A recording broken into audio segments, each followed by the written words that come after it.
Where they fly. Evening, folks. Thanks for coming in. Hope you're all safe and well, and welcome to another Thursday night with PIH. Tonight we have an old, well, not old, he's not old age-wise, but, we've known him for some time.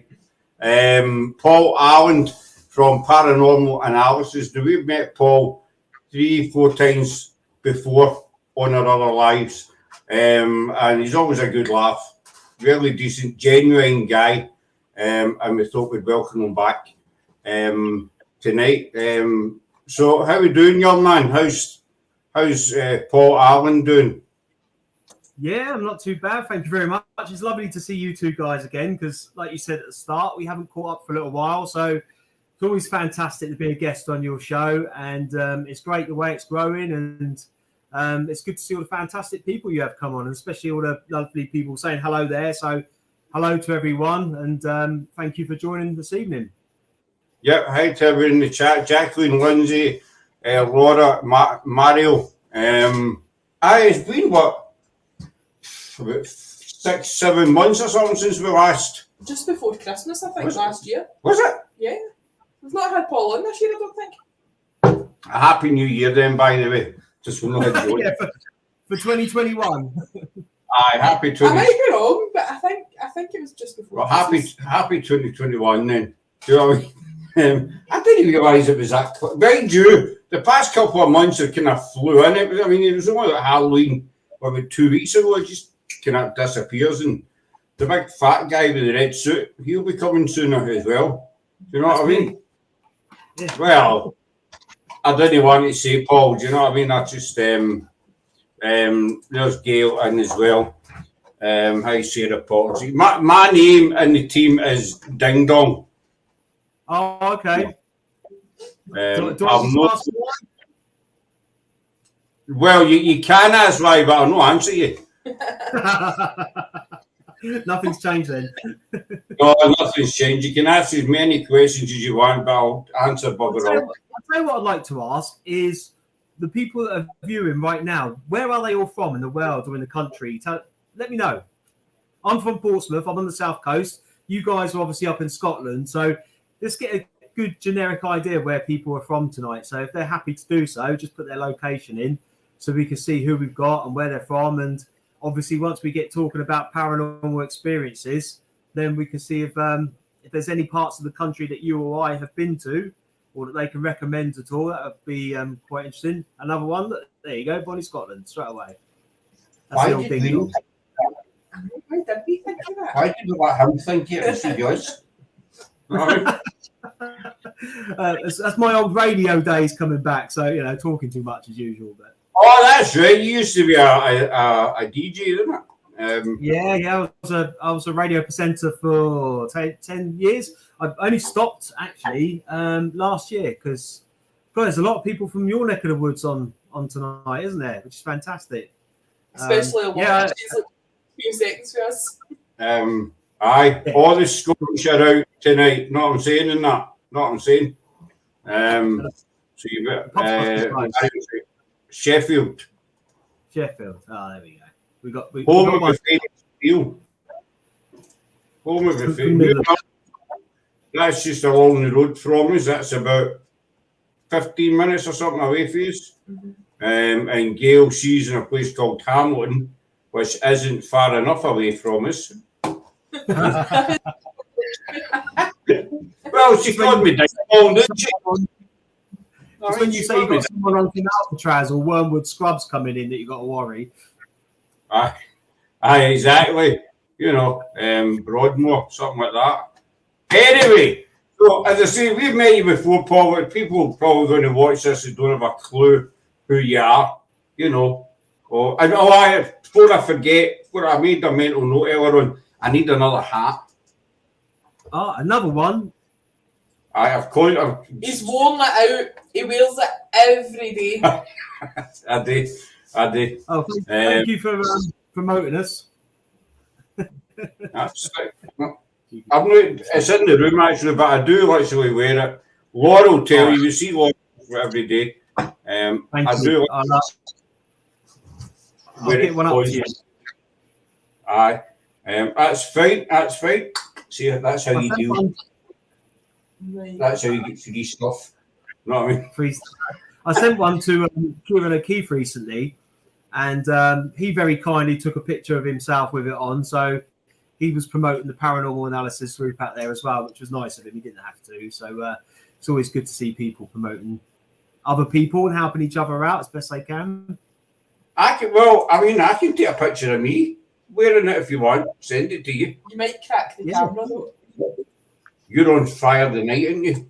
You could sarcastic. Everybody's sarcastic towards me tonight. You know what I mean? Anyway, back on subject. As I say, I know we've met you quite a few times before, but a lot of folk don't know who you are. So, who are you and how did you start it? It sounds like a game show, doesn't it? Who are you and where are you from? No. Okay. Well, my name's Paul, and as you can see, I run Paranormal Analysis. In terms of investigating the paranormal, I've been doing it since 2003, so about 18 years or so now. Investigated lots of places. I really enjoy it, but I'll take you back further afield to how it all started. And it was when I was a kid, and I was about 5 or 6 years old, and I was in my mum and dad's house, obviously, and we used to have like stairwell, bedroom door. And one night I opened my bedroom door and there was an apparition of a woman, an old lady standing there in front of me just doing that. I just absolutely ran a mile, and I just got under my bed covers and I was there all night until my mum came in the next morning, and I was petrified of ghosts, spirits. Growing up, I never wanted anything to do with them. If anyone told me there was a ghost anywhere or somewhere was haunted, I'd be gone. I was absolutely petrified due to that incident when I was a young kid. It wasn't until I was about 20 years old and I was in the Air Force, and someone said that one of the hangars was haunted, and it just got the better of me one night, and I walked around in there and I'd never felt so strange. It was just weird. I had all these sensations come over me and I felt really weird, but I didn't feel frightened like I did as a kid. Something had changed in me. It was more curiosity. And I came out of the Air Force at quite a young age due to the job change within there. And I started getting into the paranormal. So I started reading about it a lot more, having a lot more interests. Obviously, when I was younger, there wasn't so many programs on television about the paranormal as such. Or if they were late at night on Channel 4 or something like that. Or I remember Ghost Watch being on in 1993 with Michael Parkinson and hi Sam, which again got me hooked, and so it just sort of took off from there really. But like I say, it took a long time before I started investigating, but that's been like 18 years or so now. So I've done a lot of investigations. I'm an open-minded person. I've seen things, I've heard things, I've experienced things, but I still always question things as well. I think it's really important to question what you're seeing, hearing. I'm a great believer that other external variables can come into play, whether it's wind or door slamming, creaky old buildings.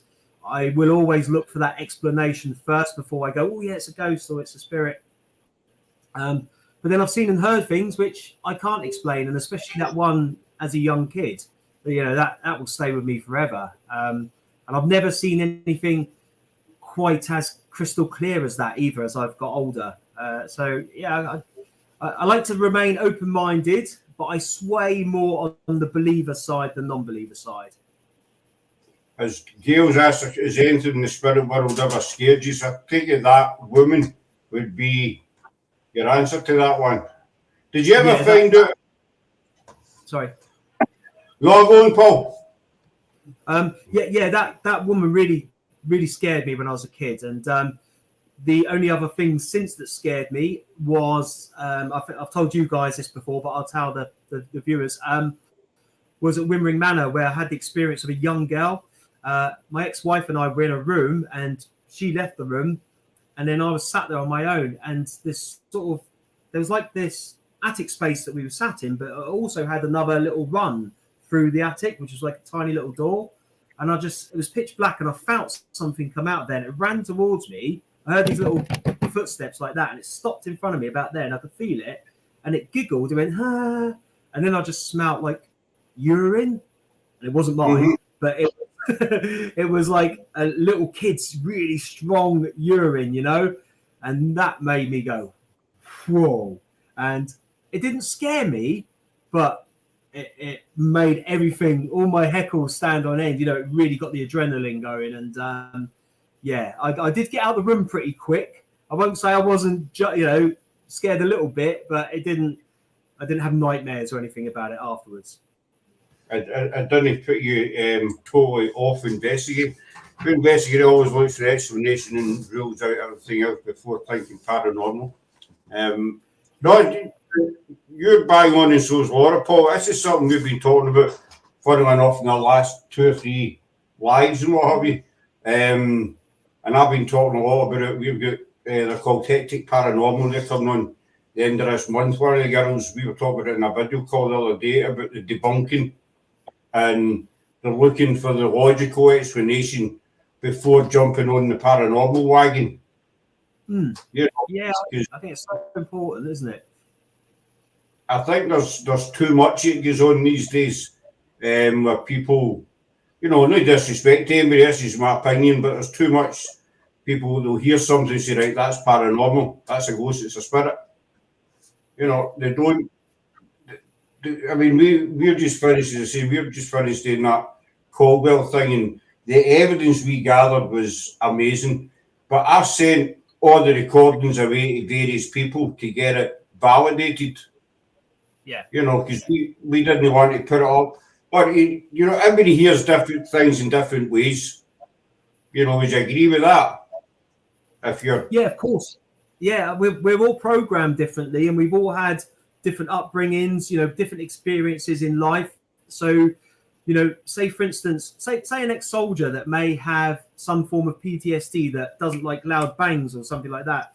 If he was in a building and heard a loud bang, or she, you know, they could either put it down to, oh my God, the PTSD might kick in and say, oh my God, that's paranormal. It's got to be, because there's no gunfire going on around me. So, but that's their experience. My experience as an experienced investigator, the same as you guys, would be, whoa, let's have a look around the building first. Are there any loose roof tiles, doors, any windows? You know, is someone else making the noise? Is someone being a wally and taking the biscuit, you know, and making that noise to try and make people jump? Or could there be a homeless person that's living in the place? You know, there's so many variables that you have to rule out everything first. My personal favorite equipment when I'm working with paranormal stuff is always like EVP or DVP.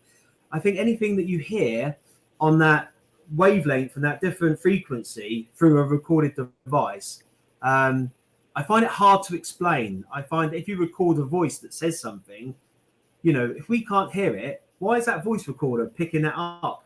Where's that coming from? You know, so that's I think visual things, a lot of that can be attributed as in your eyes play tricks on you, with shadows and lights and anything and everything. Just even your vision when it changes to adjust to nighttime, you know, your pupils get a little bit bigger, don't they? And you know, things change a little bit. So, but with audio equipment, when you record something and you hear it and you think, I like to try and analyze that as much as I can. That's my favorite piece of equipment to work with, really. Well, that's... I used to watch videos, the video back and just listen to the recording, but it was Jennifer that says to us, excuse me, she's an audio person rather than a video. And the first investigation we did at Caldwell, she came back and says, "Yous have got no idea how much yous have captured." That's the recording we got. I call her the Whispering Lady. It wasn't for the art. The voice was in real time, as I real say. time. Where it was beside us, basically, and we've had that validated by 11 different sources outside of the team.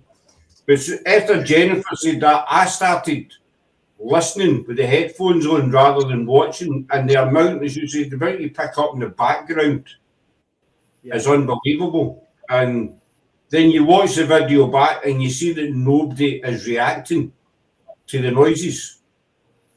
You know, so they can't hear them. So you start to think, right, well, what's making that noise and why can they not hear it? if I can hear it through the headphones. Yeah, and like you say, you're not focused on anything else that's going on in the room. If someone else hears something, because you're so engrossed on working on what you're working on, your whole attention is to listening to that. So you don't get drawn into someone else going, "Oh, did you hear that?" Or, "Oh, did you see that?" And I'm the same. I love doing things like that because it gets you stuck in your own little world a little bit then, doesn't it? I what I do now is I'll lie at night time instead of sleeping up with the headphones on, and it's plugged into my phone, but I'll shut my phone and it's down beside me, and I'll just lie there and listen.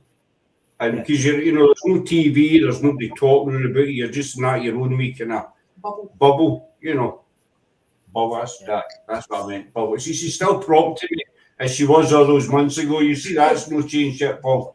Bless her. But she has started using a pen all the time. That's copying me. You know what I mean? That's copying me. Everyone has one. Everyone has one. It's hard when you just start casually talking. You've got to have something to fidget with. I don't write nothing down. I don't know why I hold a pen. I don't write anything down. No, exactly. I just sit there. I just sit with a pen all the time. As I say, I write sod all down, but whatever. But no, you really do need to debunk. There's too many people out there that just, that's paranormal. We've had it quite a wee bit, a lot of outside noises, or somebody will move their foot or something. And it is annoying when it happens because you think, I've captured something, and somebody will say, no, that was my foot moving. You think, a lot of the time it's your feet moving. I tend clunky boots on.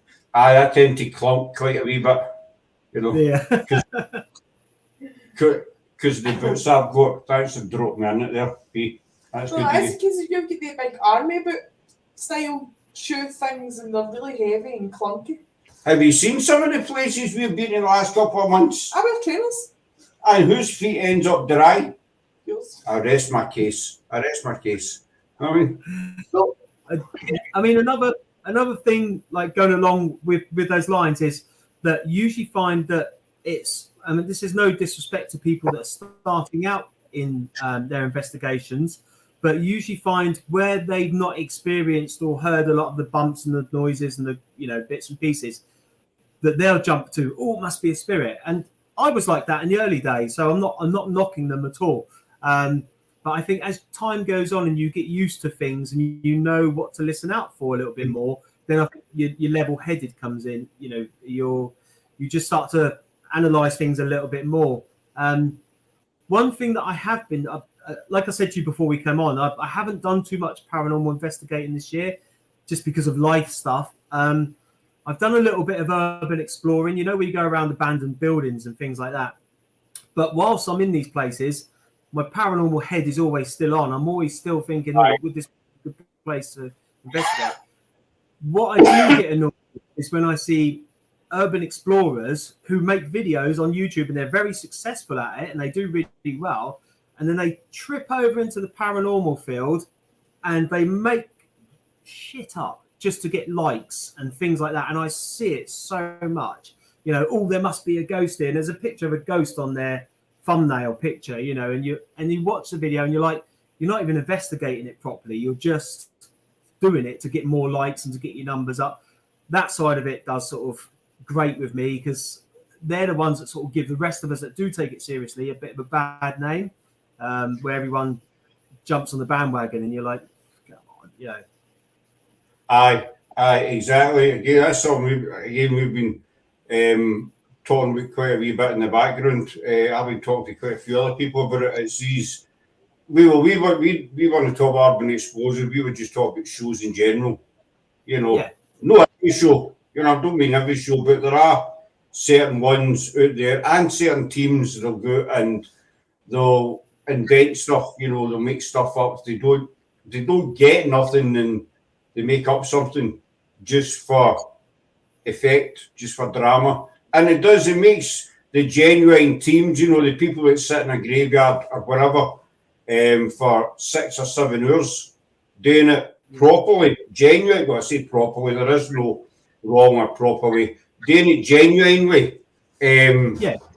Teaser's a bad name because I know I'd be the same if I was watching, you know, a paranormal show and they got exposed, then I'd be kind of doubtful of the rest. I'd say, well, if they're fake, is everybody else fake?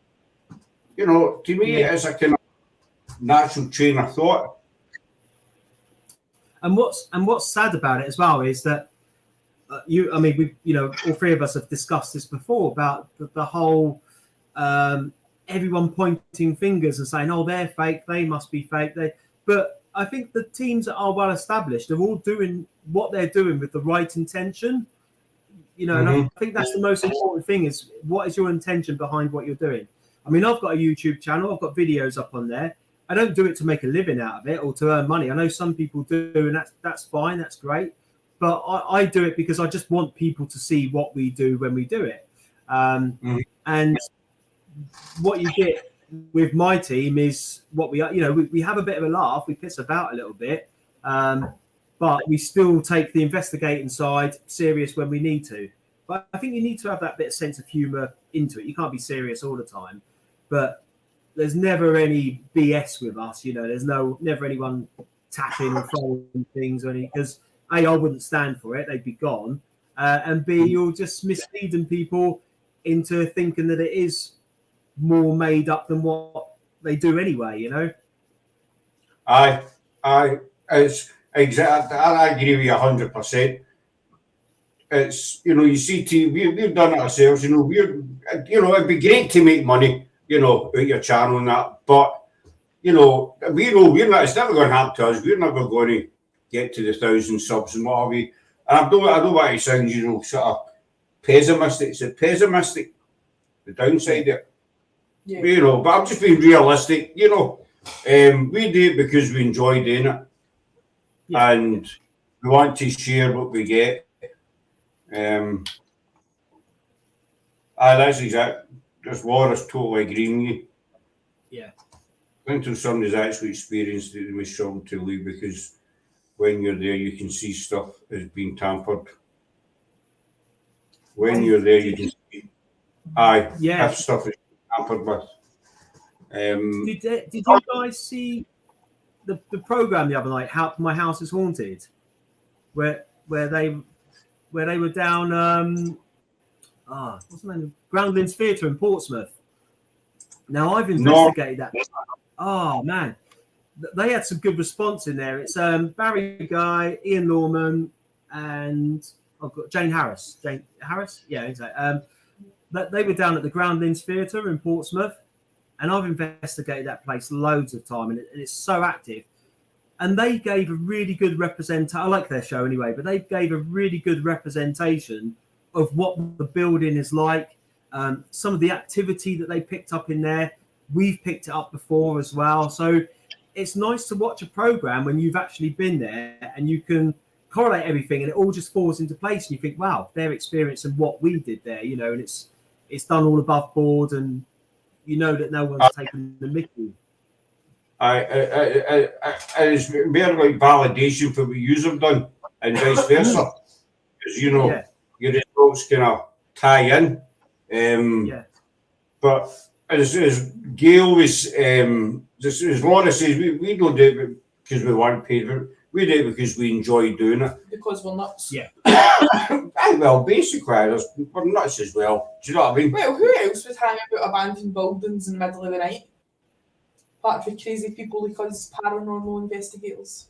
Aye, but I mean, how society looks upon us is we're kind of different. Because we're? You know, and not an insane way, but just kind of different. So we were drinking tea in an abandoned building a couple of weeks ago in the middle of the night. Aye, we made coffee and tea. As an investigation we're on. It must have been about 2 a.m, and that's all the abandoned house. And with a wee stove and all that out, making coffee and teas and stuff. There's a wee cat. You know what I mean? You think you can't, but that's the whole thing. You can't buy that. You don't. You need to, as Gail said, you need to experience it to know what it's like. Anybody can watch a ghost show, no harm to them, and think, you know what I mean, they're on for maybe average 45 minutes, something like that, and think that's what it's like. You know, they walk in, bang, activity starts, and then they give you a quick rundown at the end, and then they go home. But you know yourself, Paul, it's not like that, you know. And you don't see them making coffee and tea at 2 a.m. in an old abandoned mansion or something like that, you know, just to keep yourselves warm. Yeah, but that night we'd been there for about 4 hours prior to that. Then we stopped for tea, and then we were there for another, 3.5 hours in the cold, freezing rain, and get practically nothing. Aye. You know, that's the other thing. You know yourself, you sit for a view there, I good maybe 7 hours, something like that, and we go next to nothing. Yeah, you know, and you can, like you say, you can sit in the dark for hours, can't you, on your own or with someone, and nothing happens at all. And you're like, sometimes you're like, what a bloody hell am I doing here? But other times, just that one little thing, you're like, whoa, you know, everything's going mad, and all hell breaks loose in your body, doesn't it? And I love that sensation. It's great. I think it's amazing.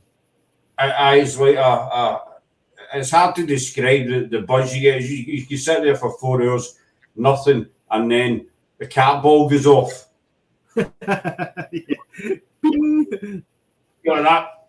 It's the greatest thing that's happened all night. You're like, yes, the cat. Even though we've been investigations, the cat balls went off once, and that's it. That's all we've had all night. But you get a wee kind of buzz out of that.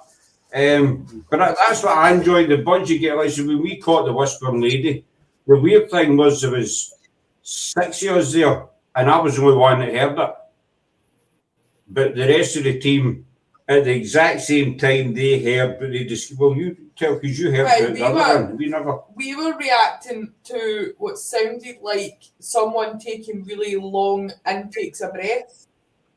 Okay. As if right next to us. That's what me and the rest of the team were reacting to, whereas Scott was reacting to the voice that he heard, but we thought that he was talking about what we were hearing, and it wasn't obviously until we came home and reviewed the footage, and he was talking about something totally different, because that's the first episode of Caldwell that's on Patreon. Aye, that's the first episode of Caldwell. And I got a bit scared. They were. Aye, Sarah got a wee bit, no excited, but you know how the speech starts to speed up and stuff like that. That's what. But they heard that 2 or 3 times, and they were saying, "We can you not hear that?" I said, "No, I don't hear it." But it's an intake of breath. It's right there. It was getting louder and louder as the night went on. I can't hear it. It started off like really, really far away, and then as the night went on, it got kind of closer and closer. It was like practically right next to us, and that's how I was like, I started doing all this. You wanted to leave, but I heard a thing, and then I heard that. But obviously, the K2 meters and all that were going off. We'd like. Mark Edgerton always says if you get 30 or 40 minutes of intelligent responses on a K2, then you know it's a rogue signal, basically. You know,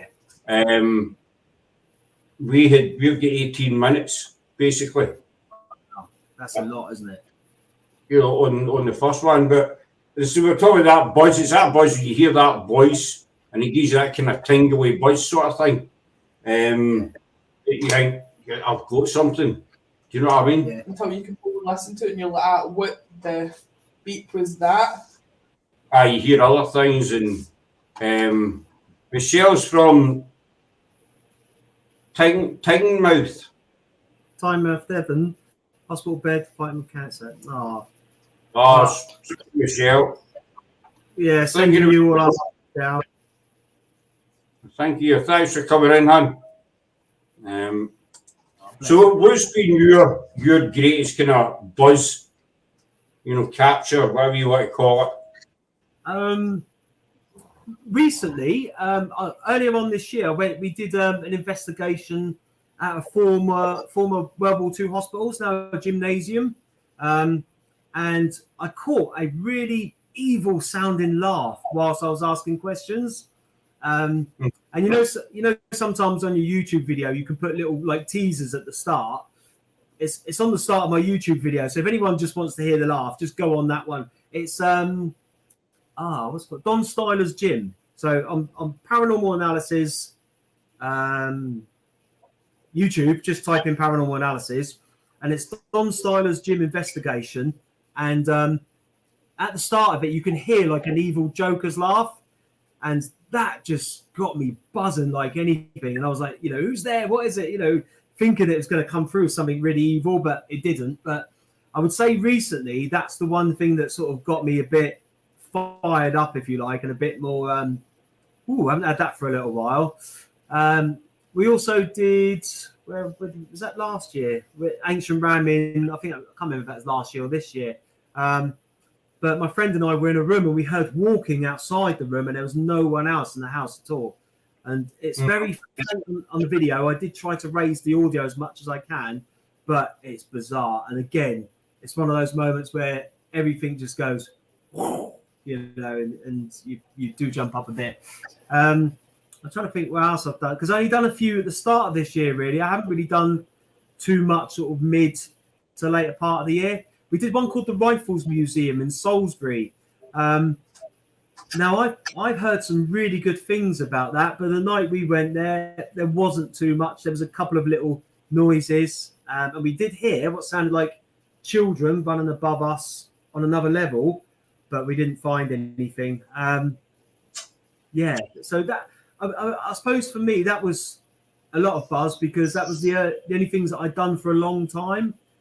With COVID, obviously, last year in the way, I hadn't done anything for a long time. So I did about 3 or 4 investigations at the start of this year. And I suppose all those little things added up to great times, because I hadn't experienced anything for a long time. We've been out we're not planning on going out much, maybe once before Christmas, maybe we'll go out, we don't know. We've not really been out very much. I don't even think we were out at the start of the year either. It's hard to remember, do you know what I mean? Because once they're just kind of flying by, you kind of forget what you've done. I think the start of the year, we were just after lockdown ended, we were out quite a lot. We were in Edinburgh quite a bit. Because we were doing the Darkest Mile. After that, I think it quieted down a wee bit. Did you go back to the cemetery? What? Sorry? Did you guys go back to the cemetery at all? I remember you were talking about the cemetery in Edinburgh with the what's it called? I don't know. It's really well known throughout the world, and it's gone out of my brain completely.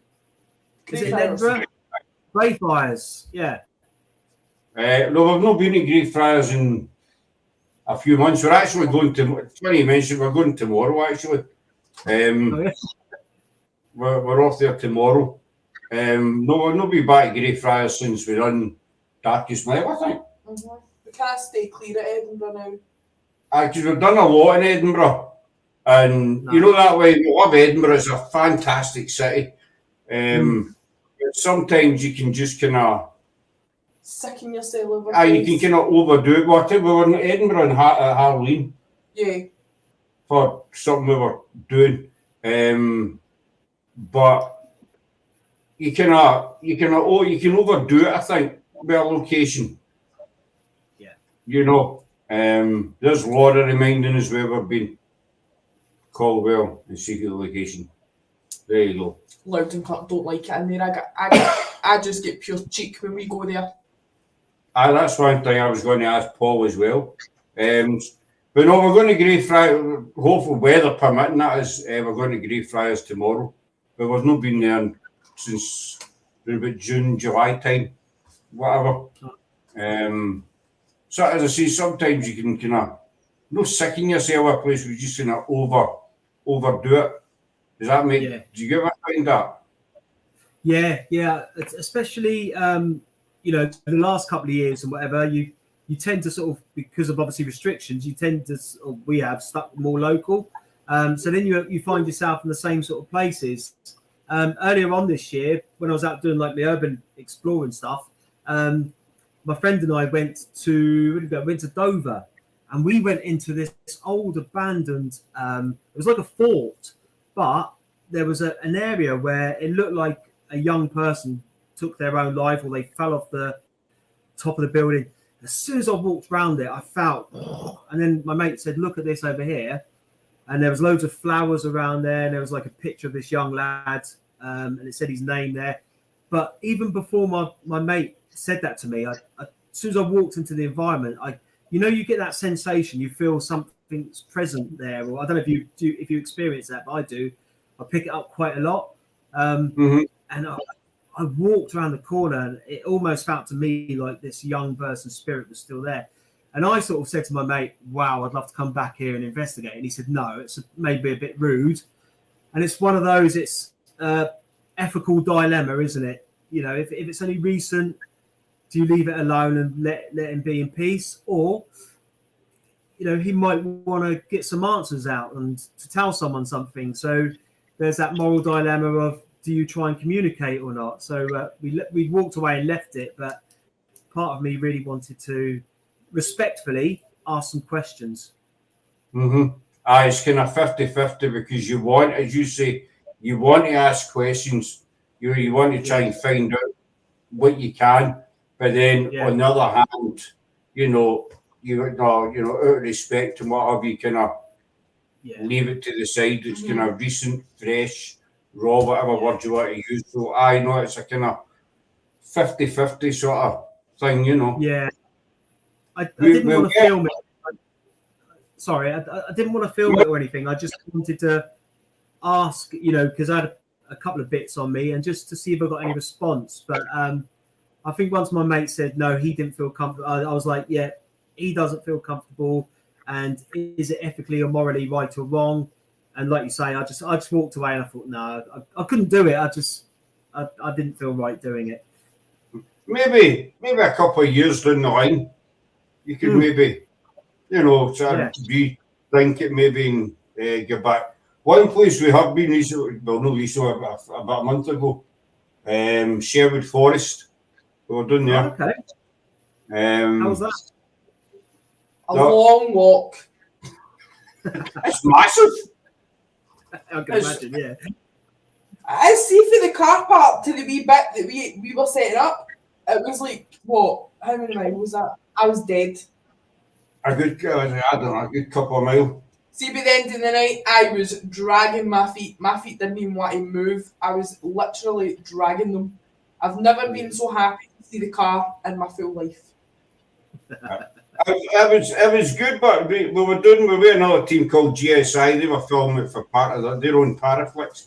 So they were filming for the Halloween special. So they says us we want you to come down and, investigate. So we drove down during the day, we met up with them at night and we done it. And Sarah says, we go there and one of the boys, Ralph, says, if it's a 5-minute walk, it's a 10-minute walk to where we're going. And everywhere's a 10-minute walk in it. It doesn't matter where you go, it's 10 minutes. 10 minutes. When you want to convince, it is when you want to convince someone else to come with you. Come on, it's only 10 minutes. Yeah. But that was an experience. I tried the Ouija board for the first time. Cool. I actually enjoyed it and I felt it quite calming. It's something it's not that I'd been against it, but I always say, I think I just watched too many movies. It's the whole Hollywood misconception. Exactly, the Hollywood misconception. And so we've had GSI on a few times and we'd made a deal on camera, that if we ever met up, I would try the Ouija board. One of the guys, Ralph, he's been doing it for like 30 years. And I said, it's the only way I'd do it if, Ralph and that was there, somebody who knows what they're doing. And so, we went down and John, one of the founders, were like, well, you're here. We did make a deal and we actually got him to drink a can of Iron Brew. So, it was quite an experience for him. It was. There's a long story behind that, but, it was, let's just say, didn't really enjoy it because we neglected to tell him how gassy Iron Brew can be. Yeah. Yeah, but he loved that. He kind of downed the can and won, and that's all I'm going to say about that. But I'll leave the rest. I'll just leave the rest out there. So I tried the Ouija board, and the planchette did move, and obviously I trust these guys 200%. They are genuine, but you're watching, for the pressure that you're finger. But Nobody was pushing it, you know, and it did move. And we got quite a few intelligent responses and that, but I'm not going to say any more about what they got because it's on the Paraflix. But it was really good. It was quite a creepy place. It's very spooky. There's a lot, you hear a lot of noises, and obviously you're in the middle of a forest, so you're trying to distinguish whether it's paranormal or if it's wildlife. But I nearly died. Mm-hmm. I find Ouija boards fascinating. I've done it loads of times, and I'm the same. Whenever I've got my finger on the glass, I keep it very light, and I always take it off, and just so that whoever I'm with, you know, if I'm taking out a team from members of the public, you know, I'll join in at the start, and then I'll come away from it because I don't want them thinking that it's me or my team or anything like that doing it. I want them to experience it. But yeah, the first time you experience it, it's bizarre, isn't it? I mean, I stupidly did when I was a kid, you know, but as an adult, I've done it loads and loads of times. But again, I always believe it's your intention, what you put out with it, and what, you know, you respect it and all that sort of thing. And I think as long as you do it that way, then you're okay. You know, close it down and all that sort of stuff afterwards as well. If again, that's what you believe and that's what you're happy to do. But yeah, we've had some weird stuff come through, things that no one would know. You know, it's bonkers. And other stuff, it's come out with complete garbage, and you're like, yeah.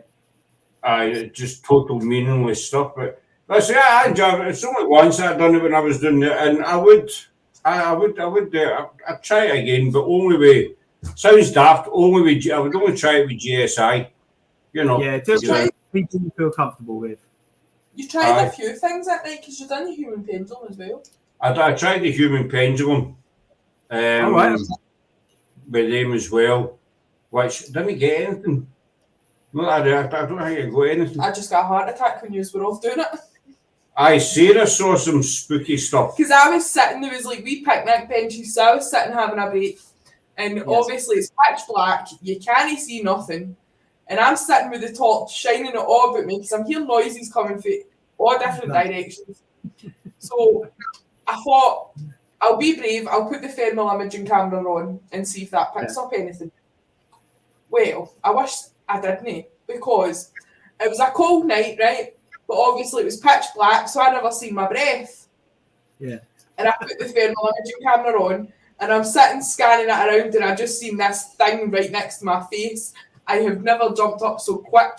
It wasn't until I'd sat down and reevaluated myself and like kind of calmed myself down that I realised it was my own breath on this camera that gave me a fright.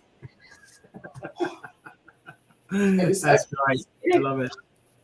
But it was weird. When we were doing the pendulum, and 2 or 3 kept on looking over to our right hand side. I mean, it's just forest, obviously, all around pitch black. But 2 or 3 kept looking over in the same kind of over to our right, the same direction. It was the direction you were looking in as well. I don't know why. It just felt as if there was somebody standing watching us. You know, they're not saying it was a spirit, it could have been a person. But see, that's what I thought, because I kept hearing like as if somebody was like standing on a branch, and you could hear it snap. And then that's why I was shooting the big torch. But every time I put the torch around, there was nothing. Mm-hmm. All the noises stopped, took the torch away, and it started again. So, I mean, it is possible, you know, it would be possible for somebody to stand in the trees and you wouldn't see them. No, you know, would you? Because it's that dark and dense in some of the areas, and so somebody could quite easily stand and break a twig or whatever, you know, throw a stone, and you wouldn't know they were there, basically. Forests are eerie places, aren't they? I love forests, but I love the darker and the scarier the better. Oh, because then you've got these sticky things that stick to your ankles that I was fighting with. That. Well, that was the only thing. There was a lot of it's going to sound nuts in the middle of Sherwood Forest. You've got these you know, big snakes coming out the ground, and see, you couldn't break them or nothing, and we kept catching our feet on them and what have you, and, you know, it was unbelievable. What a series film we watched every time we go to Loudon Cup by the Shadow Man in a hat. Loudon Cup is quite a spooky place. I'm not going back there. I just get abused when I go there. That's what I was going to ask Paul. You ever been in an investigation and you've just had abuse to a spirit? Yeah, I'll tell you where. Southsea Castle on Southsea Seafront. And funnily enough, it was a Scottish man, right? It was. This is no word of lie. I saw it, but I saw it in my mind's eye. But I could feel him there, and he was a short Scot. I was in Southsea Castle, which was King Henry VIII's building many moons ago, and he must have been about 4'11", 5 foot, because I was sat down, and I could feel him there, and in my mind's eye, I could see him. And I described him to this medium, and this medium went, yeah. He said, he's shouting in your ear. And this guy would not leave me alone. He was on my case like that. And I said, I could feel his energy just firing into my ear. And this medium said, yeah, he's shouting at you. And I said, what, abuse? He said, yeah, he doesn't like you. He hates you. And I said, well, why does he hate me? He said, you're this medium didn't know anything about me. He went, you're ex-military, aren't you? I went, yeah. I said, but I was in the Air Force, and they wouldn't have had the Air Force in his day. He was really old, sort of 400 or 500 years old. But when we went down, that was just in the room at the start of the night when we were sat down doing a Ouija board. As we went through the tunnels, this little so-and-so was following me, and I could feel him behind me.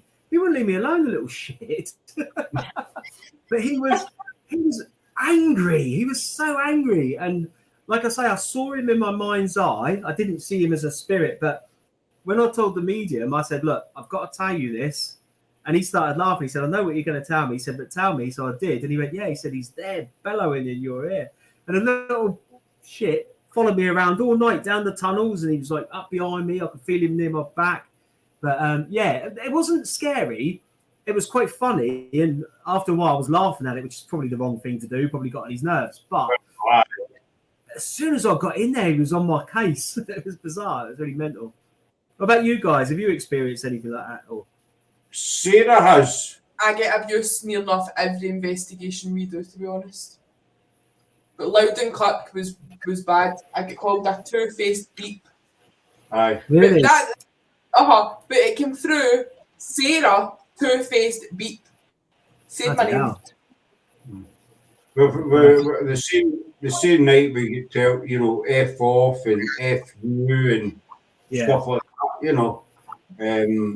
Obviously a spirit with some kind of, I wouldn't say it was demonic or anything, that use that word. Just a spirit with an attitude, basically. Yeah. It's the best way I can describe it, you know. In this life, he was probably a grumpy so-and-so. And as we always say, we carry that, you know, whatever kind of personality we've got, we carry that ways. But Sarah's had a wee bit of abuse recently on different investigations. I don't know why. See, when we were filming our latest season, we were at Caldwell, and I kept getting asked to go up the stairs with the spirits, and I kept saying, no, it's too dangerous, blah, blah, blah. And I eventually built the courage up to go up the stairs. And I sat down and I said, right, you've been badgering me for weeks to come up the stairs. Why do you want me up? And it turned around and said, to murder you. Mm-hmm. So I was like, right, I'm off. Aye. See you later. I mean, the responses we've had for this place are, we're actually doing a live. We're going to do a live about, even though it's going up in the whole lot's going up in Patreon. I sent a recording away to guy Andy Murphy last week, and he emailed me on Sunday night. He says, you getting the idea what you've got here? And he sent me 22 files the other night of intelligent responses, actual words. And so we're going to do a live about it. We'll get Andy on, and I've got another couple of guests coming on that have also listened to it. But the responses we were getting, we've never had anything like that, and you know, since we started. Your name as well gets shouted quite a bit, which is strange. Aye, my name came through quite a lot of times in a Scottish accent. Yeah. American as well. As That one that says Scar in a pure drawn out American. That's my rubbish American accent. Do that again. That was your American accent. Go on. No. This is an American. Go on. Go on. Say it one more time. I'll give you a can of Coke. No. Go on. Okay, it said Scar. I can't do it anymore. You've annoyed me. I've annoyed you. It was quite long and drawn out in American. Aye, that is true. But no, we get quite a lot of good. We got Irish as well, remember? We got Irish. I'm not doing the Irish, you can do that one. Top of the morning, Jay. Top of the morning. I can't the Irish. The Irish are lovely people. So is the English. The English are great. He's English, remember? He's all right. Yeah. The English are. You know what I mean? I'm south of the border. Can you guys play an audio file from there if I send it to you now whilst we're live on there or not? Can you play it out or? Not on this computer. No, on this computer, no. How about if I was going to say, if I said, could you play it out on your phone? I don't know if I can play it on my phone. I don't think it'll play it out on mine either. I've got an audio file of a house I went to in Gosport, which is over the water from here. And we caught the words "help me" by 3 different spirits on there. Mm-hmm. That's what I interpret it as, and that's what the people I was working with. And it's a shame we can't play it out. I don't think if I played it out, you can hear my computer, can you? Can you hear that or not? Are you a relative?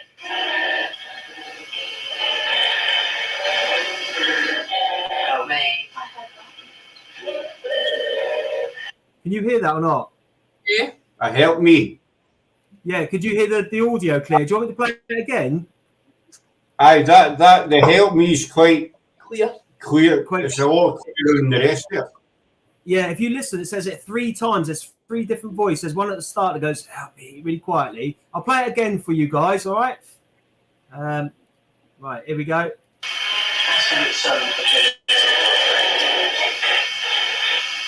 you a relative?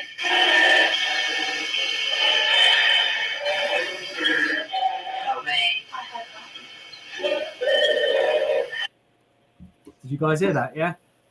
Aye. Oh, that's crazy. Did you find? Sorry. Did you find history of the place or? No, it was a residential flat that we went to. It was 2 girls, and one was having really bad issues. And a friend of mine and I went in there, and we found out that she was a former drug user, and she was on the straight and narrow now. And we believe she had some sort of energy attached to her because whatever she was doing in her life, she kept having this bad luck, and all these things kept happening to her. And when we started doing some EVP stuff around her, and we got those 3 different help me's, we were like, wow, that's weird. So we did some cleansing of the flat, and we got some sage, and we did some cleansing of her, and I told her to go and buy some, and to try and cleanse herself as much as she can. And things started to ease off.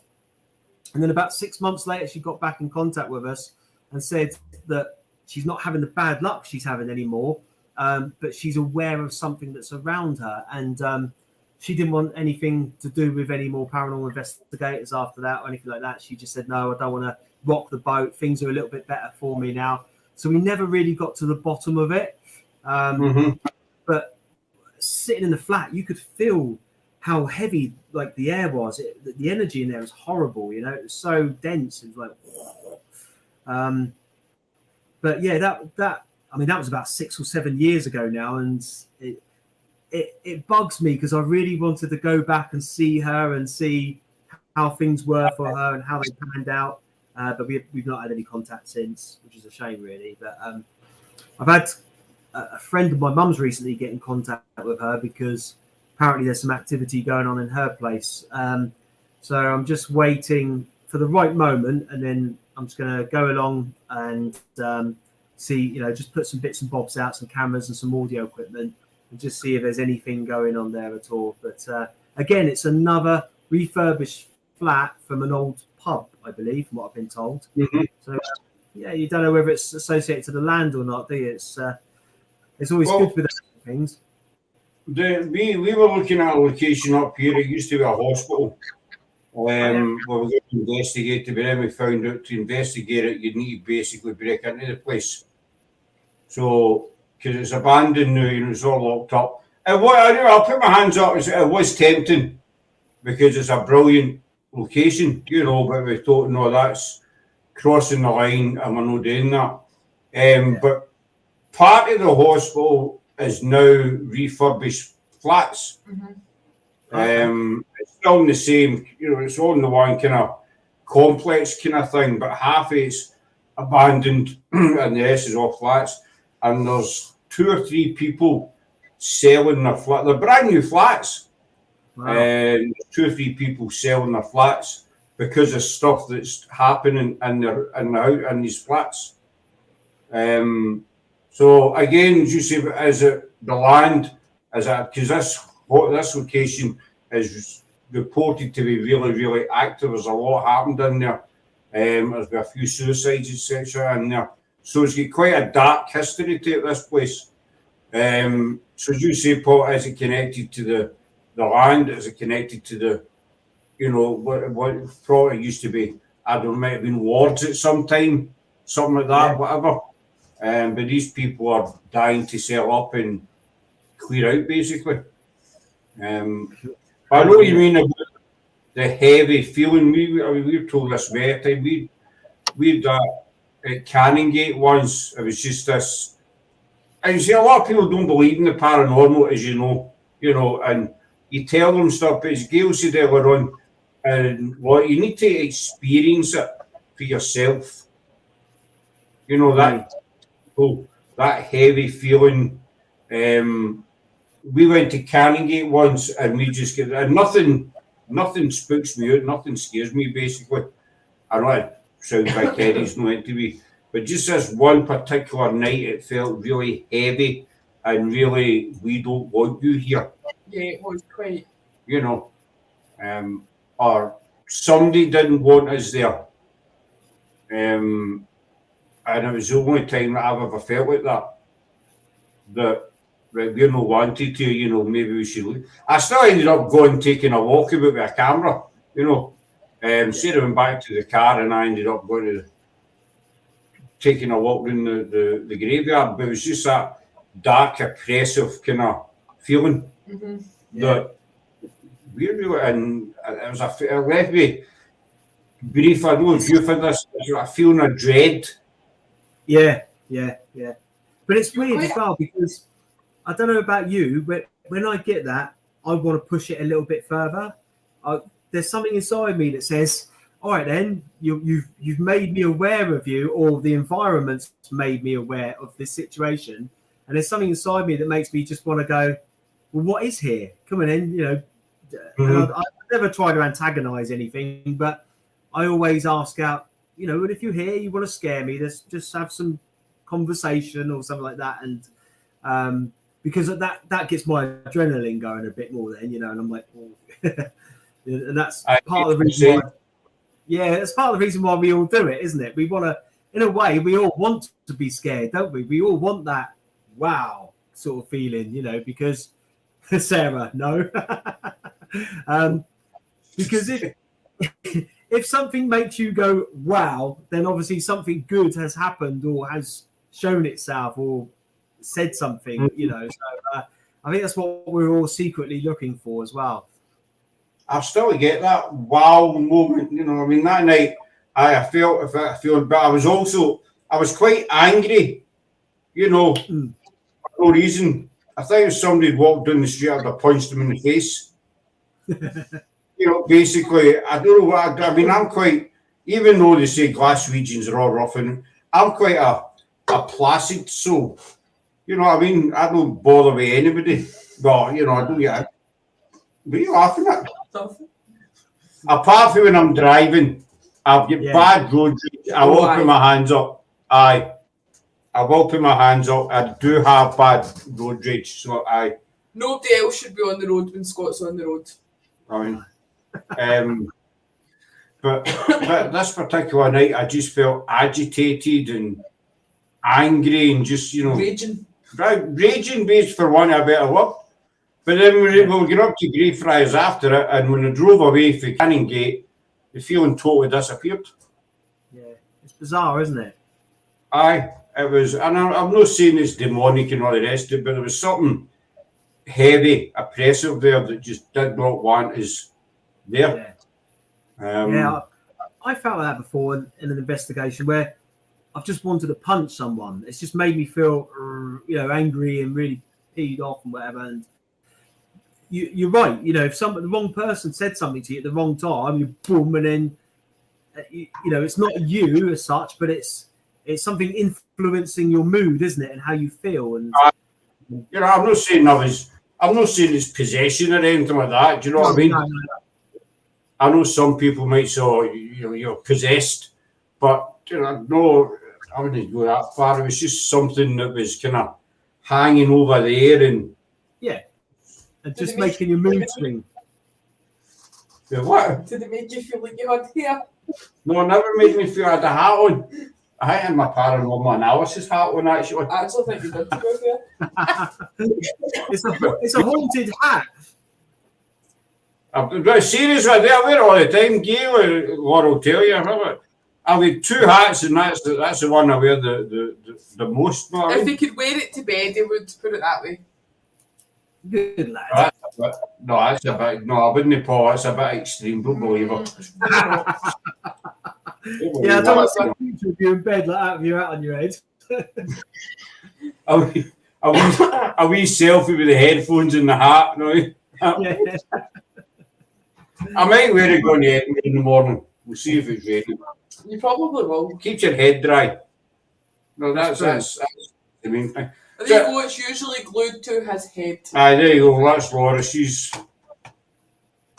us just about every day. She's usually glued to his head. There you go. There's my back. There's your evidence. So, how did paranormal analysis come about? But when I knew into this, I've not even asked him how he got his group together. That's bad, isn't it? Oh, you're such a bad host. Oh, wow. It's before, many years ago, and I've told you this, guys, before, but I'll tell anyone that's watching at the moment that I used to have a radio show called Tuning In, and it was myself and a guy that I used to work with who's a medium, psychic medium. And I came up with the name Tuning In because I thought people tune into the radio and he tunes in when he's working. So I thought it'd be a great name. And the radio station I worked for was called The Key. So that was the tagline. It was like tuning in, the key to the paranormal. I'm here all week, So so my group before was called Tuning In, and then that all did the radio show for about a year or so. Sadly, it got cancelled because the bosses weren't really into the paranormal. But we had great listenership figures. We had great guests on there. I loved it. It was a fantastic show, and it did really well. But it was a shame that people higher up the ladder didn't believe in it, so we just got pushed to one side, sadly. So then I came away from the paranormal for a few years, didn't really do much. And then I wanted to start something. So I put together a group in about 2014 or so. And I wanted a fresh name. So I thought lots of people have got ghost in their title or spirits. And I like paranormal because that can cover a whole range of things. Same as you guys, paranormal in history. That can cover ghosts, spirits, UFOs, dinosaur, ghosts of a dinosaur, whatever you want, really. It's just anything that's not normal is paranormal. And I thought the analysis part was good because I'm not someone that jumps straight in and says, yeah, that's a spirit. It's got to be this or that. I like to analyze it in my head, and then I like to listen or view any evidence if we've caught any. So I thought paranormal analysis was quite catchy. And also, it's my initials, Paul Allen. Bit of vanity there, PA. Flex, so it is. I never realised clicked onto that, so it is. What a big head. No, it is. You're right. So that's how it came about paranormal. I do like the name. It kind of sticks in your head. Know the name Paul Allen doesn't stick in your head. Paranormal sticks in your head, basically. Will you agree, B? Yes. Aye. You can forget the guy that started it all, do you know what I mean? But it can be hard picking a name for your group. I don't know how How did we come up with your name? Because you were into the paranormal, I was into the history. So I said, without history, there is no paranormal. But that was too long, so we shortened it to Paranormal in History. That's right. Right. Shows you what my like. Know what I mean? Shows you That's my... why our tagline thing is bringing past to present. Because you're bringing the history as in the past and the now. I get it. I do understand the tagline. You've made that up. No, it was me. Actually. No, it was me. No, it was not. I'm not going to get an domestic. Yeah, so yeah, I think your name's great, and it does what it says on the tin, doesn't it? You know, people come in, and even by all the guests that you have on talking about their past, they're talking about history, aren't they? So you've got it all nailed, everything in one umbrella there, which is fantastic. Thank you. Yes. You know, without history, you don't. History is a big part of it. They can see it on the screen. I know, but I'm close to it tonight. It's normally my birthday. You want to touch it? So now I can sit. Don't touch it. I'll fall down and you'll see the living room. It's actually our living room behind us. But I mean, I can imagine. No, actually, I was telling Jem Hughes for Hectic Paranormal. I was on a video call the other day, and I were talking about studios and stuff. And I said, "Well, this is just a backdrop. I'm getting all the secrets away." And we'd done a live, I think it was last year, and was talking on the camera, and I don't know what happened. I think I sat back too far, but I hit the backdrop and it just collapsed. I can see it in the camera starting to go, and this hand was down here trying to catch it, you know, like just and it just kind of fell, and there was our living room, you know, so that was it. That was the image the image went down the toilet then, I'm afraid. You know, because it's I'll tell you who would also be a really guest for your show, who's a really nice guy. I don't know if you had him on, is Mickey York from UK Haunted. Mickey's got loads of stories to tell, and he does his own podcast and YouTube and stuff like that. And he's a really nice guy. He would be a good guest to have on as well. Really interesting. Got loads of stories about paranormal and done loads of different pictures and things. Hey, hello. Kate is part of. I just says her name. Hectic Paranormal. You're coming on. So Kate's a lovely lady. She'll be on with Jem. The end of this month, I think. It's the end of this month. To Australian. Well, Kate's actually half Scottish, half English. So, stuff in common. Am I right, Kate? You're half and half. You're 50-50. But if not, if you leave me his name, I'll look into that. You should have him on. You should, do lives. You should do interviews, chats. Yeah, I don't get the time. Busy bee. Have you ever considered doing it? I have. I don't think I'd be able to put in like the sort of commitment that you guys do. So, say Mickey does a similar thing. He does. He has different paranormal guests, but I think there's 3 of them in the team, so they all talk at the same time with a guest on and stuff. But yeah, no, I've never got around to it, to be honest with you. And I don't know if you know, I've just started doing celebrant work as well. You might have seen it on my Facebook. So I do. I still work for the NHS, but I do celebrant work. So I do weddings and funerals and things like that. And I'm trying to get that business up and running, which I love. Bizarrely, it's such a rewarding job, especially when people are going for a tough time with funerals. But weddings are fantastic, happiest day of people's lives, and you're standing there reading all the gumph at the front. It's I never thought I'd be doing that. Well, it's funny how life turns out sometimes, but in it you do things you never ever thought you'd be doing. Yeah. I mean, like, say, YouTube for me used to be, I'd say maybe 3 years ago, was just playing my playlist, or watching strange videos like executions and stuff like that.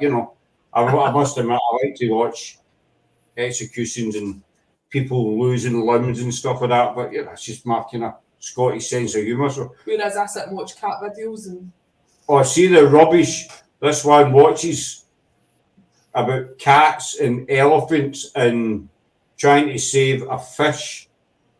There was a thing on the other night she was watching where it was a fish that was stressed out. How does a fish get stressed out? Do you know what I mean?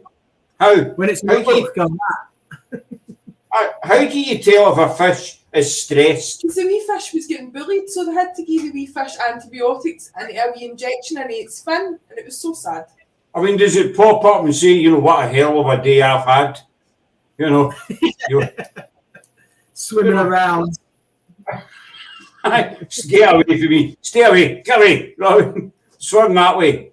But this is the rubbish she watches. You know, not offensive people watch it, but you know, and the wee one she watches A for Adlines, you know, the American kids that have got their own TV shows and stuff like that. And they get free toys for everywhere and their dads play with them.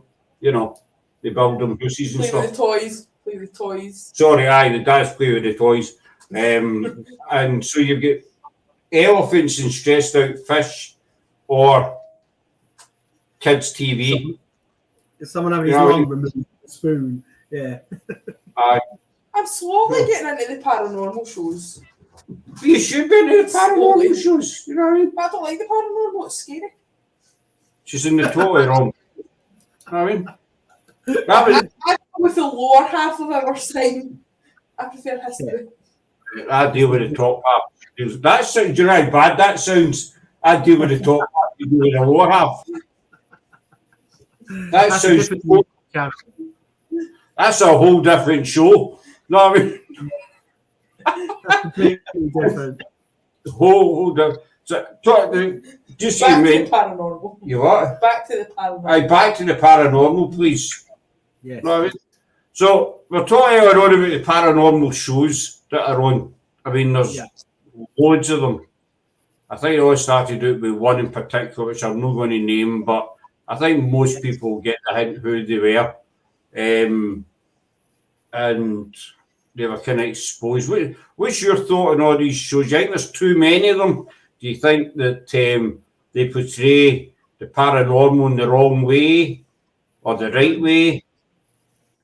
I suppose as a fan of the paranormal, I don't think there's too many of them because I like to have a look at different ones, you know. So I like to see what people are doing. With regards how they do it, I mean, I used to be a massive like Ghost Adventures fan of Zach and all that lot, but he's gone down this demon route all the time, and it just winds me up, and it's too glorified for the cameras, you know. Everything's for the cameras with him. But you know, he's made his name in the paranormal, but I wish he'd gone back to how he was at the start when he was just a bit more humble and a bit more actually there to investigate spirits as opposed to trying to dig up bloody Zeus out of a fridge or something like that, you know. Yeah, I like things like Destination Fear. They're quite young, they're quite good. In terms of British, you know, I love How My House Is Haunted. I think it's great, and it's great to see they've got Ian Norman on board because I think he's a terrific medium, good guy. I like Phil and Sarah Wyman's. I like their show. I've got all the names of the shows now. I've gone completely out of my head. I like Danny and his team. I haven't seen season 4 yet of theirs either. You need to. Is it good? I watched a good time. I talked to Charlie quite a lot. Charlie actually helped us with Caldwell. We've got Haunted Hunts coming on the 2nd. We've got the full team. They're coming on the 2nd of December to talk about season 4. No, you get time, give it a watch. It's a whole new concept, a whole new format. It's never going to beat season 3. I don't like anything will ever beat that, but no, really give it a watch because it is really, really worthwhile. Carry on, continue, please. No, that's right. But I do like the variety of the different paranormal shows, you know, and like I said, as a fan of the paranormal, I won't say I ever get bored of watching them. You know, I'll always flick one on or turn something on because I'm always intrigued. And even though, you know, I've been doing it for 18 years, which is quite a long time, but I still learn something new from other people, and I'm always prepared to learn something new. I never think I know better than anyone, because I don't. You know, I do my own thing, but I still like to learn of what other groups and teams do. And, you know, if I can implement something into what we do and it makes it a bit more, a bit better, shall we say, in terms of investigating, then I'll try it. But also, I like to critique other teams as well, in a positive way, not a negative way. But if I see they're doing something on telly and I think, are you just doing that for the cameras? You know, even though I'm sat here on my own, I will still say it. Bullshit, you know, you're doing that for the cameras. So, you know, I'm quite happy to call things out if I don't think it's done with the right intention or legitimately. If I think it's just done for a camera's sake, then I'll be more than happy to say that. But original point, no, I'd be happy with more. I'd like to see Paranormal In History on telly. Well, look up. We are actually going to be on private the GCI. John will kill me. GCI, GS. Going to help it. GSI. They're on Paraflix, which is on. It's the app. The Paraflix app is now on the Amazon Fire Stick. It's on Apple TV, and it's on the Google. Something else. So we're sort of slowly working our way towards, you know, yeah, we might get in telly. Who knows? You know, everybody starts somewhere, but you know, that's not what we're fighting for. But not, I'd like to see more ghost shows, but I find, as you say, Paul, some of them are you sit there and you think, no chance. You know, it's the dramatic screaming that annoys me. Well, aye, you know, they scream and they run away. Yeah, that always gets me. I know I run away. I run away quite a lot, but I don't do the whole dramatic arms in the air, screaming and running away. Yeah. You get the ones as soon as you get into a location. I mean, I'm not going to. There's one particular group program, whatever you want to call them. I'm not going to name them, but I'll give you a wee code. They done the Moors investigation. I think it was about 2 years ago. There was a big hullabaloo about it. They were looking for the graves of one of the Moors victims. Right, yeah. I don't know if you remember it or not. And every day through lockdown, they were out investigating and shoving it up on YouTube in different parts of the country, which I found was a bit of a no-brainer, you know. Yeah. A no-brainer. We weren't even allowed to our own street, basically. But these folk were, you know, Liverpool one day, Manchester, Inverness, you know, we're here, whatever. But I watched one of the investigations and they were literally 10, 15 seconds. It was an old abbey. Literally 10, 15 seconds on the location. I just seen a monk. I seen the shadow of a monk walking across. And they turn the cat, oh, he's gone. You know. And you think, seriously, mate, that, you know, your first 10 or 15 seconds in a pitch black abbey, you're looking at your feet to make sure you don't go in your face. There's a monk over there, black shirt, definitely a monk. Oh, he's away. I think it makes us look like clowns. It does, because I know everyone thinks that we're all the same, and you know, I don't know about you, but a lot of my sort of close friends, I won't say they write it off, they poo-poo it, but because of those types of programs or those type of YouTube videos, they tend to think that it's just a load of baloney and we're all like that, you know, and we're not, as you know. There's a lot of honest, genuine people out there that do it. I'd be the first one, if I went and spent 4 hours in the field or wherever and got nothing, I'd be the first one. I'd come back moaning. I didn't get nothing. You know, I wouldn't make up stuff just for the sake of it. There's no point, isn't it? See, that ties in with Gail's comment, what she said. Where's Gail's comment there? Yeah. Put that back up. Makes a massive difference when you're there. Reese's proof of that. He wasn't interested in paranormal because of certain ghost shows, and then after doing one investigation. That Gail's in our team, it's other man, Reese.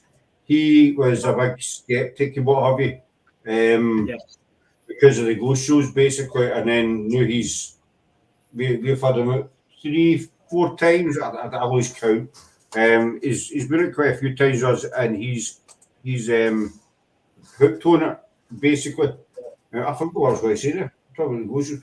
I think the sign. This is just my opinion. I don't know if you agree with this, Paul or Sarah. I think the sign of a genuine ghost show or team is when they can stand up and say, "We've got nothing. Yeah. We've been here for 5 hours and we've got not a thing. You know, we heard one noise. It might have been wildlife. We don't know, but we're going home." Yeah. You know what I mean? I think the pressure with some teams is, and this is because I used to do a lot of public investigations, you know, so take members of the public out, and they expect miracles. They want to walk into these places and everything to be singing, dancing, and jumping around. And I used to say to people at the start of the night, I used to give them a brief and like a health and safety brief, and then say, you may not experience anything on this, so you know, please don't expect anything or everything because it might not happen. And you get people at the end that you'd hear them walk off and go, well, that was crap. I didn't hear or see anything. And you're like, I told you at the start. So I don't do public investigations anymore purely for that purpose, because I got to the point where I didn't want to take people's money and for them to go, well, I didn't have anything, because I'm not going to falsify anything. You know, I've paid money to go on ghost hunts before and not experienced anything, but I don't moan about it. That's part and parcel of it. But because of the TV shows where it's condensed into 1 hour and people may have been sitting there for 12 hours, sadly, some members of the public will come along and expect something to happen within an hour. And it puts more pressure and that you don't need, really. Do you think that the bigger the reputation of a location, the more people expect? Yeah, definitely. Yeah. I think if they do a little bit of research and they see that, you know, it's like, where was it? The Ancient Ram Inn. It's claimed to be one of the most haunted houses in Britain. And I went there and just literally caught one or two things, really minuscule. So with my experience, was really disappointed, because I fell for it. I saw these TV shows where people have been there, so much had happened. I went there for about 8 hours and only had two little tiny things, and I left feeling really let down. So that made me think afterwards that with my experience, if I felt that left down, what would someone that's got no experience at all, you know, they paid £40 or whatever to go for a night out and they had nothing, how let down must they feel, you know? And it's no one's fault. It's just the way stuff happens. And question for you: do you think John Humphrey still haunts? Is still there? It's hard to say. That they've got a lot of his stuff there, a lot of his jackets and clothes and things like that. And I've seen other paranormal investigators connect with possibly John. His daughter did tell me that he's buried opposite, and his grave sort of overlooks the house, which I found quite sweet in a way. It was quite amusing, but it was just my friend and I. We didn't experience anything with John there. I called out for him and I asked, but I did ask his daughter permission first. I said, you know, are you cool with us asking for John? She said, yeah, try and make contact with him. And if he does, he will. If he don't. But sadly, he didn't. But I believe he does because he had such a strong attachment to that property. I personally believe when he wants to be there, he'll show up or will do whatever he wants to do. Just because of that strong link that he had and all the paranormal investigators coming in whilst he was alive. I think there's just a real strong connection just for him to let go. But yeah, I definitely want to go back and do it again. It'd be interesting. I'd like to do it. I agree with you, Paul. I think that he is there. Whenever, you know, he decides, because as you say, I've watched a few documentaries, etc. on, and watched it also when he was still alive as well. And he did have because he lived there for Lord knows how long, Yeah, you know, a long time. Yeah. years. And he did have that close a tie where I believe that I watched one particular ghost show and they were in, it looks like kind of barn area sort of thing, a small barn. Yeah. Kind of and they get quite a wee bit of noises and stuff. Could have been wildlife, maybe whatever. But that's what set me thinking about maybe that's. I wonder if anybody's ever asked for John. Are you still here, John? Or whatever. And that kind of set me kind of thinking about it. That's why I wanted to ask you, because you've always been here yourself. But we've got 4 minutes left, so just before we go, you want to plug your group and your Facebook page and your YouTube channel and all your toys and whistles. Toys and whistles. Okay. Paranormal Analysis. That's us. We've got a Facebook page, same name. YouTube page. Just go into YouTube, type in Paranormal Analysis. We've got our investigation on there, the Ancient Farm, Ancient Ramin. Sorry. I've got a couple of others on there as well that I was talking about earlier on.